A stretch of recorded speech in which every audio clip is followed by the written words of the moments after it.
చట్టానికి కళ్ళు లేవని సాక్ష్యాలు రుజువులుంటేనే న్యాయం దక్కుతుందని జ్యుడిషియరీ మీద కామెంట్స్ పడతాయి. మొన్నటిదాకా న్యాయదేవత కళ్ళకు కూడా గంతలుండేవి.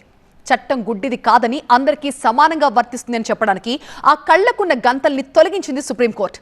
కానీ న్యాయం కావాలని వాదించే వకీలు కూడా కళ్ళకి గంతలు కట్టుకుంటే, తీర్పులివ్వడానికి కంటి చూపుతో పని లేదని నిరూపిస్తే, కష్టాల వారధిని దాటి చేతి గీతను తలరాతల్ని చెరిపి జడ్జి స్థానానికి ఎగబాకిన ఒక సూపర్ ఉమెన్ గురించి ఇక్కడ మనం చెప్పుకోబోతున్నాం. కోర్టును ఆర్డర్లో పెట్టి ఆదేశాలు ఇచ్చే స్థాయిలో నిలబడింది. మొట్టమొదటి అంధ మహిళా జడ్జిగా రికార్డులకెక్కింది. సంకల్పం గట్టిగా ఉంటే దేన్నైనా సాధించవచ్చు అనడానికి నిలువెత్తు రుజువు ధన్యానాథ. మాంగాడు సొంతూరు.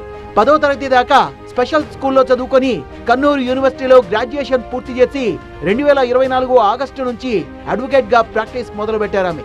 కేరళ హైకోర్టు నిర్వహించిన జ్యుడిషియల్ సివిల్ జడ్జ్ పరీక్షల్లో బెంచ్ మార్క్ డిజబిలిటీ కేటగిరీలో టాపర్ గా నిలిచారు.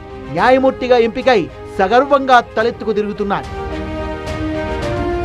కోర్ట్ రూమ్ ప్రాక్టీస్ లో కానీ, కేసు డీటెయిల్స్ ని స్టడీ చేయడంలో గానీ, వాదోపవాదాలకు ప్రిపేర్ కావడం గానీ అన్ని సోలో గానీ ఎటువంటి ఇబ్బందులు లేకుండా రెగ్యులర్ ప్రాక్టీషనర్స్ కి ధీటుగా 3 ఏళ్ల ప్రాక్టీస్ టైం ను కంప్లీట్ చేశారు ధన్యానాథ. బ్రెయిలీ లిపిలోనే నోట్స్ రాసుకొని ఎన్నో అడ్డంకుల్ని దాటుకొని బార్ నిబంధనల్ని పాటిస్తూ కూడా మెరిట్ లిస్ట్ లో టాప్ లో నిలుస్తూ వచ్చారు.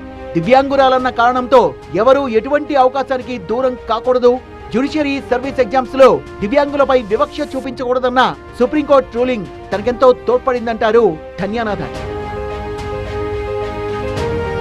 పాక్షిక అంధత్వం కూడా కాదు, పూర్తిగా చూపుకు నోచుకొని విధివంచిత ధన్యానాథ. కానీ ఈమె నిజంగానే దేశ న్యాయ వ్యవస్థలో సూపర్ ఉమెన్.